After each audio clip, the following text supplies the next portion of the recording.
These New York City hacks are so crazy that they almost feel illegal. In this video, I'm gonna share 10 amazing hacks for living in New York City. That's right, this video is for you guys, the local New Yorkers, or for visitors that are more advanced. This one is called IDNYC, and this is open to all New York City residents ages 10 and up and gives you insane discounts and benefits, such as free membership to all different types of attractions in the city. For example, free one-year memberships or discounted tickets at 36 institutions, including Central Park Zoo, Lincoln Center, MoMA, New York City Ballet, movie and entertainment discounts like $8 movie tickets, and discounted Broadway shows. You get discounted fitness classes, discounts at Costco, discounts on coffee. For example, if you go to Partners Coffee, which is a great coffee shop, you get $2 cups of coffee, and it's a cold brew. It's not just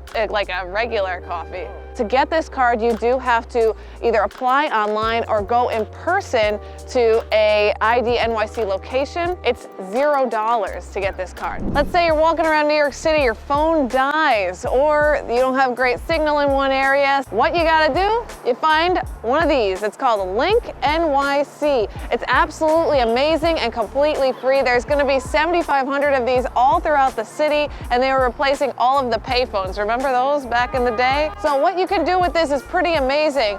You can make public calls. Literally, I just tested this with Lucas and I called myself. They also have maps so you can find your way. You can find a public bathroom, which is amazing. You can find coffee, you can find an ATM. You can even call 911 with this just by pressing this one button. So if you're in an emergency, you see one, boom, you're connected right away. It's fantastic. I'm not pressing it. I'm not pressing it now. This is just an amazing, amazing resource, and it is completely for free. These 3 apps will save your life in New York and save you money, which we all love. So one is called Flush. It will tell you where the nearest bathroom is, and sometimes they are public bathrooms, sometimes they are bathrooms inside of restaurants that allow visitors to use them without having to buy anything. The next app I recommend is called Seated. Seated is an amazing way to get discounted dining all around the city. They have so many great restaurants on this app, and you can get percentages off of your bill. All you need to do is book the restaurant through Seated, and then once the bill comes, link your credit card with Seated and it picks up that you went there. It's a great hack. And now if you use my promo code right here, you can get even more money back. This is something you can do with friends too. So like if you're telling friends about Seated, you can have them use your promo code. Another app you gotta check out is called Too Good to Be True. You know all that extra food that some restaurants have and they don't want to throw it out. So what they're going to do is they're going to put it on this lovely app called Too Good to Be True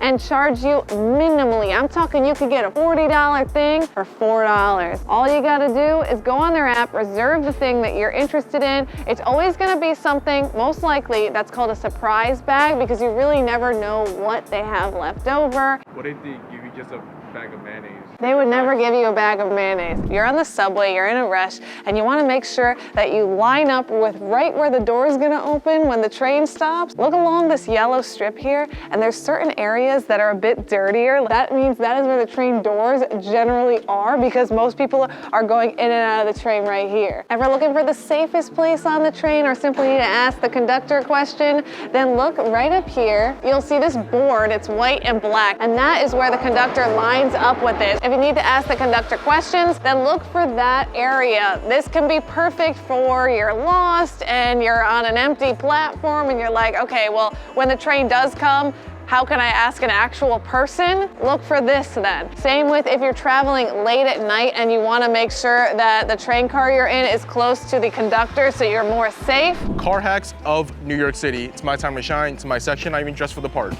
Is this appropriate, Sarah? Street parking usually in Manhattan ends after 7. Some places, very rarely though, they do go to 10 p.m. So double check like the green signs. These white signs all over the city talk about like commercial parking or this specific area is only for truck unloading, stuff like that. But those usually end at 6 p.m. For example, this one is from 7 a.m., 7 p.m. So after that, again, you can park here. But in between those times, if you're not like a truck or if you're not doing business here, then you might possibly get a ticket. A lot of garages, they usually have like an early bird special. For example, you can park for like the whole day for like $20 if you come before 11 a.m., which is, I guess, a pretty good deal if you're in Manhattan, but anywhere else in the world, that's a terrible deal. And the last point is use Waze on your phone, not Google Maps, because in this city, every other block, there's either speed cameras or red light cameras, and Google Maps doesn't tell you where they are, but Waze does. So you get to see like, hey, can I speed in this area? Not that I'm promoting that. And then another tip about speed cameras is they trigger only when you're 11 miles per hour over the speed limit. So the citywide limit is 25. You can speed up to 35 and you're good. Once you hit 36, it flashes and they make you a ticket in like 2 weeks. Do what you with that information. And then another last thing, in the city, you actually can't turn right on red. I know everywhere else in the world, if it's red on right, you could turn. New York City, Manhattan, Brooklyn, Queens, Bronx, and the other borough, you can't turn right on red unless it specifies. These are some hacks for getting around the city. So if you're looking for an odd numbered building, you're gonna look on the north side of the street. If you're looking for an even numbered building, you're gonna be looking at the south side of the street. And an acronym to help you out is NOS, North, Odd, South, Even. Another acronym that really will help you out is the order of the bridges. And the way to remember them is BMW. Brooklyn Bridge, Manhattan Bridge, and after that is the Williamsburg Bridge. I have another acronym to help you get around the city. 1, 2, 3, let's party mofo. Sounds weird, right? So in the order of the streets going east to west, 1st Ave, 2nd Ave, 3rd Ave, 1, 2, 3. And now we have let's party mofo. Let's Lexington Avenue, Party, Park Avenue, Mofo, Madison Avenue, and the FO in fo is 5th Avenue. So there is a secret code in Central Park to help you navigate your way through the park, and you can find them on all of the lamp posts scattered throughout the park. There are almost 1,000 of these, so I'm gonna tell you how you can figure out the code right here. You're gonna see a line like this. Sometimes it's this way, so just look all throughout the lamp and you'll figure it out. We have 4 numbers here, 6, 1, 3, 1. The first 2 numbers represent the closest cross street, so that means we're closest to 61st Street. The next 2 numbers represent how far in we are to the park, if we're in the center or on the outskirts. 40 was considered you're in the center of the park. 31 means we're pretty close to the center of the park. The last digit determines if we're on the east side or the west side. So anything on the west side is an odd number ending, and anything on the east side is an even number. So in this situation, we are closest to 61st Street, kind of in the middle, but slightly off to the west side. And that's how you can figure out where you are in Central Park as you walk through it. Did you know that you can get something for free at any of the public libraries in New York City other than just your typical book? You can do free classes. We did a free calligraphy class at the Chatham Library in Chinatown and learned how to make beautiful Chinese calligraphy. You could also learn about financial information, how to do your taxes. You can learn languages. You can even rent instruments. There's all types of amazing benefits that you can get with the New York Public Library system. They offer free interview question practice and resume editing. Not that I did it because I love my job. That's right.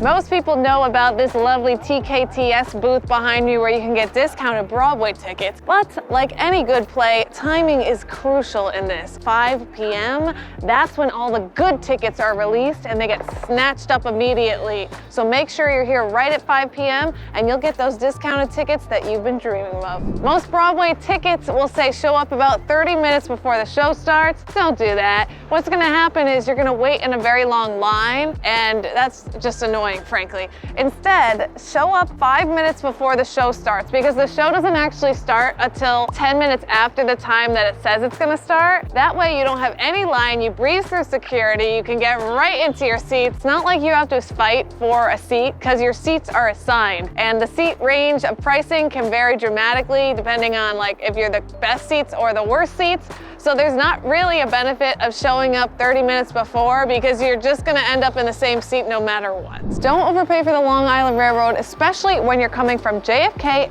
using the air train. Instead, get a city ticket. A city ticket is a discounted Metro North or Long Island Railroad ticket to the terminal. For $5, it will take you between any 2 Long Island Railroad stations in New York City, except Far Rockaway, during off-peak hours, all days and weekends. Traveling from Brooklyn, there's a $5 Atlantic ticket available only at ticket machines that will take you between Atlantic Terminal to Jamaica and other Brooklyn and Southeast Queens stations at all times with no peak hour restriction. A lot of boat cruises are almost $100, but there's a way around that. You can do the New York City Ferry. It's only $4 to get on, and you see all the beautiful views of the city. You can ride it as long as you want. It's just an amazing way to see the city in a different way from the water for only $4. There are several free attractions in New York that New York residents get that others don't get. One is the Intrepid. That is a museum about planes and like warships and submarines. You get a buy one, get one there. The other one is the Met and the Museum of Natural History. The Met is the most visited museum in the United States. I also have an article I will link below here that has all of the museums that New York residents get for free or pay what you wish. And that's not all you need to know. Check out this video next on free things to do in New York City that you probably had no idea were free. Locals, you're gonna enjoy this one.